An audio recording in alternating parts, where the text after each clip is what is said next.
We do have this philosophy as we instill in our athletes and then even in our individual and our family life, that is this idea of mental toughness. And so I think it really embodies the same thing that you're getting at, where I view it as very holistic, that when we have wholeness in our bodies, in our minds, and in our souls, that really we are mentally fit. Well, welcome back to Mental Fitness Stories with John Steele here. I am back with an incredible interview.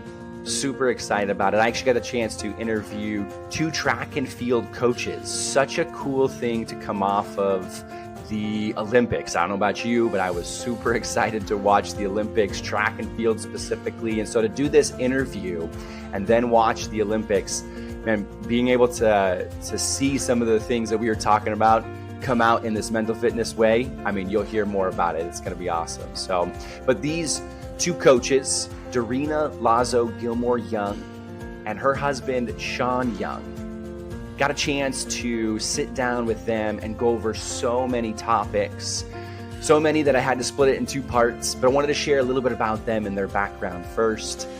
Dorina, she is not only a track and field coach for more than 20 years, but an author, a speaker, Bible teacher, podcaster, longtime runner, and she is just passionate about what she does. Both actually, Dorina and her husband Shawn, they started this group, Facebook group, the Glory Chasers. I would highly encourage checking it out if that's something that you're looking for. It's where they bring coaching, courage, and community for Christian runners. They also have a book out there, Walk, Run, Soar. It's a devotional and training journal. It's something that they released in September 2020. And man, if that fits you, go for it. I'm going to have that available as a link that you can take a look at. Dorina and Shawn are also raising 3 brave daughters in the Central California area. And really, if connecting with them is something you're looking to do, which again, I highly recommend, I would check them out at dorinagilmore.com or on Facebook and on Instagram. I will have those links below, so make sure to take a look at those. Now, Shawn brings his own perspective, right? Shawn has been coaching for a long time as well. He currently coaches track and field at Fresno Christian schools, all levels, elementary to high school.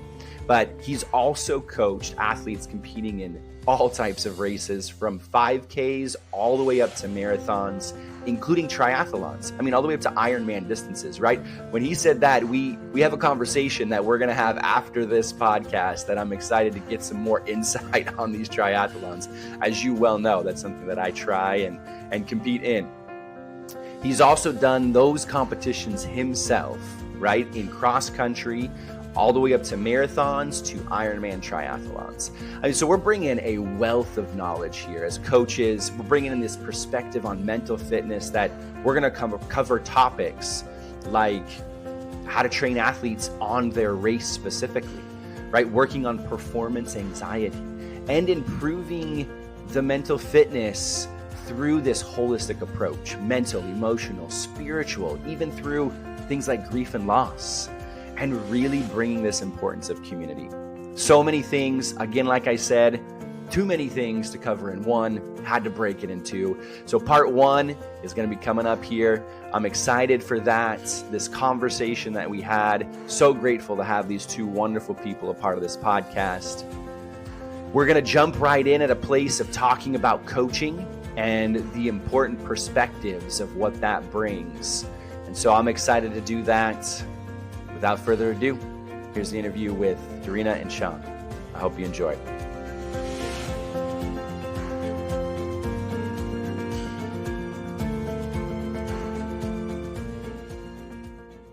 Coaching is amazing. I absolutely love it in kind of all aspects of life. Definitely been on one end of it as an athlete, getting coached, and then have had some experience too coaching as well, and then I find myself in this arena of marriage and family therapy, which seems very similar in so many ways. I know, Shawn, I was going to throw out there as well with the triathlons. I've spoken about some of my story on experiencing triathlons, and you and I have a great conversation after this, hopefully as well, where you can help me a little bit on some of my venture into the world of triathlons. Dorina as well. I know we have known each other for a while. We were talking a little bit about that previously and have just known each other from high school, as a professor in college, and taking one of your classes and going through that. And so it's cool to see this kind of come around full circle in some ways. For sure. I love that I've gotten to follow, mostly from afar, but just this trajectory of your life from high school to college and getting married and moving into this profession. And I remember even when you were a high school athlete, just how passionate you were. And I know you are today. Yeah, it's true. I think I've enjoyed in even this platform and what being able to talk about this idea of mental fitness. And so we were chatting about it a little bit earlier. And I know one of the things I've had fun doing is, as that term is thrown out there, just understanding the definition of it a little bit. I love hearing as well how the two of you, whether it's, hear that term, understand it, and also kind of use some of your own. Because I know Dorina and Shawn, as you were talking earlier, you're mentioning, that's a term that maybe you have used in some ways, but maybe have some different slant on it as well. Language of mental fitness. I don't think I've heard it that way before, that sort of phraseology. Mm-hmm. But as a coach, and because Shawn and I get to coach together, we talk about sort of coaching philosophy a lot. We do have this philosophy as we instill in our athletes, and then even in our individual and our family life, that is this idea of mental toughness. And so I think it really embodies the same thing that you're getting at, where I view it as very holistic, that when we have wholeness in our bodies, in our minds, and in our souls, that really we are mentally fit, to use that terminology, which again, like I said, is a little bit new to me, but I think I get the gist of it, and I'd love to hear more from you on it too, John. But we also are people of faith, and so from our framework, which is a Christian framework, these ideas and these values are really rooted in Scripture, in the Bible, and then also play out in the ways that we interact in relationships, in the ways that we care for our bodies, and the ways that we also engage in community. Yeah, and in terms of trying to define mental fitness, I believe that being mentally prepared to race or compete is a huge component of how I coach. I mean, you can help someone to become physically ready for a race, whether it's a mile race or 400 meters or a marathon. They also need to be mentally prepared. So that's something that I always try to bring alongside my coaching, is that I try to help them to prepare, be mentally fit to compete at their highest level. And there are a number of things which I do, that whether through just coaching them through visualization skills, that's something that I like to incorporate with even the high school athletes. I think younger than that, I don't know how effective it is. I think even high school, that's probably a borderline thing of whether or not they, it works or not. But I know for a lot of the adult athletes that I coach, that's, definitely trying to incorporate some of that just to get them prepared for a very hard, oftentimes hard effort, sustained effort, or maybe possibly if it's a sprinter, explosive effort, get them mentally prepared, because you can be physically ready, But if you're not mentally ready, you're just not going to have necessarily the greatest of days. And I think also being spiritually ready as well as emotionally ready, those are also two other aspects of just holistically. For sure. When you are both talking about, right, the holistic approach, and whether it's as an athlete, and I think what I've absolutely loved is recognizing how it just translates into life. I think that's a lot of what I found in whether the struggles that happen in life. I think one of the things mental fitness brings, the mental toughness or the mental preparation that happens, is if there's a little bit more in your control amidst life that feels so out of control. But I think just hearing from the two of you, you both seem to have really spent some time in the mental toughness piece, you know, the way that spirituality plays with that and really is a foundation. Fill me in a little bit, whether in this case coaching, maybe just hearing some direction from the two of you on some of that philosophy that you're talking about. Yeah, I think about how every time we start a new season of coaching, and I'll refer to track and field because that's the sport that we coach together, we always have a conversation with our athletes about sort of our approach to coaching. And as I mentioned before, kind of that holistic approach, that we're coming in this not just to create winners.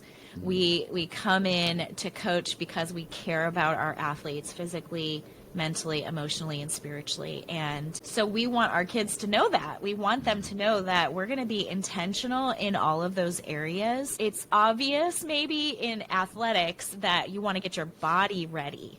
But I think one of the things that Shawn and I have explored and learned in our own lives as athletes through the years is just how important that mental piece is. So for us in the coaching realm, that influences, conversations that we have with our athletes about nutrition, for example. We talk about food. It's not that we, pass out, this is what you must eat, but we give them suggestions of, okay, how to fuel your body and why these certain things are going to be helpful in fueling your body, which I know when I was a high school athlete, I was a track and field athlete and a soccer athlete. I didn't know that stuff. And I just think about, wow, how different would have my life been as an athlete if I would have fueled my body differently.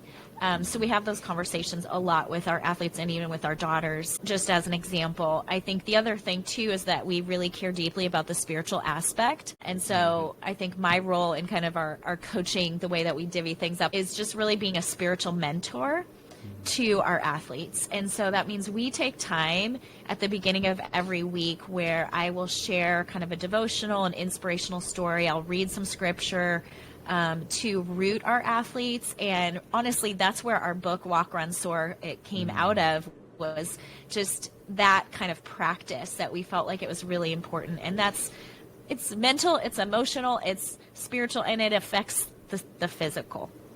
And we take some time to pray with our athletes as we go in. And then we have certain themes that we cover throughout the course of a season or a year that touch on some of those holistic areas.